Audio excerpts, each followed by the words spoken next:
All right, how's everybody doing? Hope everybody's having a good week. Wanted to do a quick video here on some progress, obviously, on the International TRANSTAR, but a couple things I've decided on here as I continue to move forward in the build. I've got a color picked out, and we're going to go with the letter F color scheme there. I've got a decal set that came with the kit that has the blue striping there. And I decided that's kind of a good 1970s look. Pretty simple paint job, two-tone paint job. You can see the top of the cab is blue, the bottom will be white, and then the decals will take care of the striping and the rest of that. The only difference is I'm going to go with a more of a 70s look with that traditional old school 5-spoke steel wheel. And there it is, the one I've obviously painted and weathered. I'll talk about that in a moment, but this is definitely a hard-working service truck, not a show truck. The AMT, this kit does give you the option to do the 5-hole chrome wheel, but almost every big rig I've built, I think every big rig I've built has I've selected the 5 or the 10-hole chrome wheel, which is very popular nowadays, but not so much back in the in the 70s and even in the early 80s. A lot of trucks back then had this kind of ugly looking steel 5-spoke wheel, and that's what I wanted to put on this International TRANSTAR.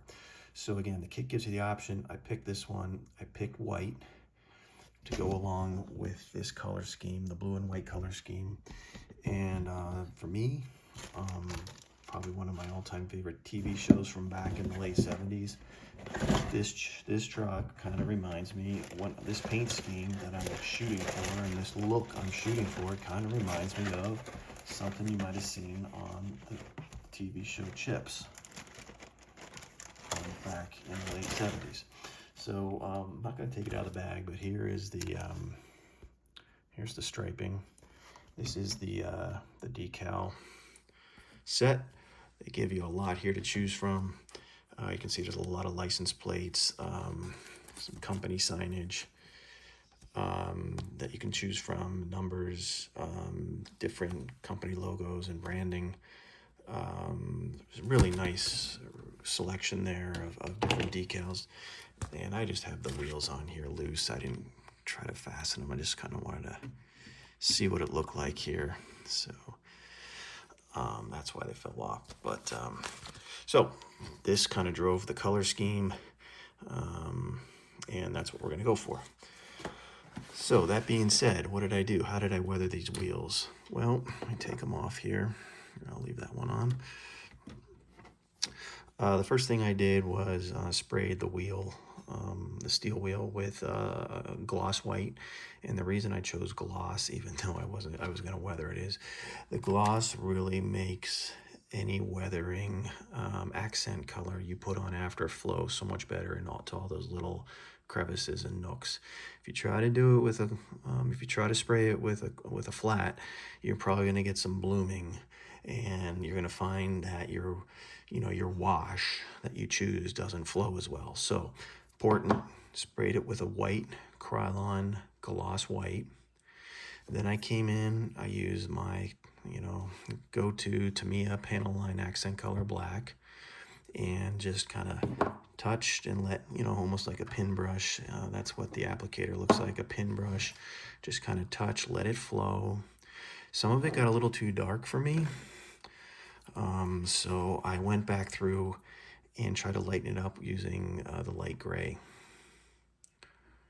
Okay, and that toned it down a little. I like that. It looked pretty good. I'm pretty happy with how this wheel turned out. Okay, and then I worked on the tire. Now, what I love about these AMT kits is the tires on these AMT kits are so much better than the Revell. These tires have more detail. They hold their shape. They're a lot stiffer. They're a lot easier to work with. They look like they're inflated. So basically, I'm just putting it on this spindle, plugging it into my Dremel. I'm spinning it at a decent RPM, and then I'm just hitting it with the flex pad, letting the tire just kind of spin up against the flex pad. And basically I'm just using the flex pad to sand off kind of the sidewalls of the tire, make it look somewhat, worn, some tire tread wear kind of along here and stuff. So that's what I did with each of these two tires. These are the front steer axle tires.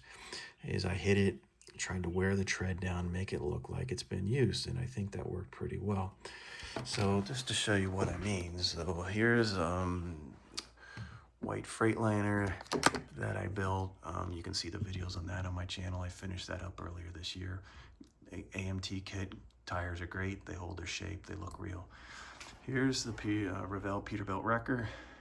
Finished that up last summer. Those tires from that Revell kit are packed with a 1/4 inch foam backing rod and some cotton to basically fill them out, take the place of air, if you will. Fill them out, give them some shape, make them look inflated and fit to the rim a lot better. A lot harder to work with those Revell tires. They're just a lot softer and they don't hold their shape. So I love the AMT tires. Make it so much easier to work with in detail. Okay, so once I had the tire essentially sanded and made to look worn, tried something I had never done before.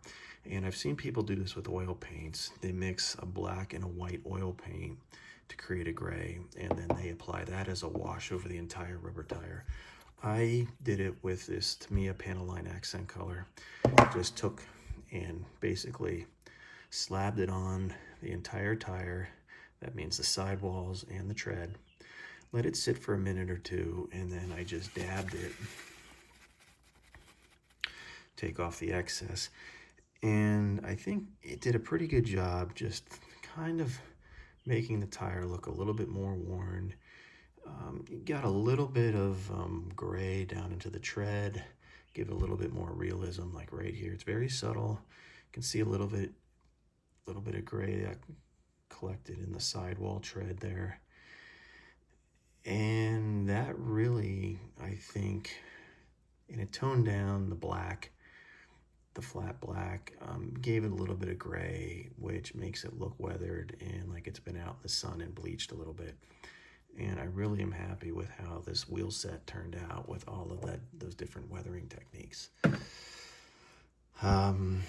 So the other steer tire looks just as good. So we've got a color scheme. We have an approach, which is very helpful. I'm going to move on now to the drive axles. Here's that 5-spoke steel drive axle wheel set. These are going to be a little harder because I got to be able to get back in there. They have some depth to them. Get in there to apply the various washes. But these are, you can see they're still glossy. This is hit with the Krylon gloss white just out of a rattle can. This hasn't been touched yet, no weathering applied. You can see they're ready to go. So that gloss finish will really help the wash flow everywhere, and that's what you want. So I'm going to hit these next, and I'm going to detail the tires for these two rear drive axles, no different than the steer axle. So that's where we're at. We got our color scheme, and we are moving on now into the suspension, the wheels. I've got lots of stuff here, painted, prepped, ready to be added to the chassis. I got the 5th wheel, I got the batteries with the battery box, I got a couple other things. I've got another whole cardboard tray of painted different elements that'll be attached to the frame over the next couple weeks. So there you go. Hope you guys enjoyed that. Hope you guys hang on throughout the next several months for this build. It's going really well. This is a great kit. Everything fits together so well so far.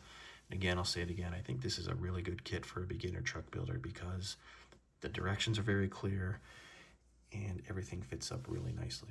So anyways, hope you guys enjoy that. And as always, thanks for watching.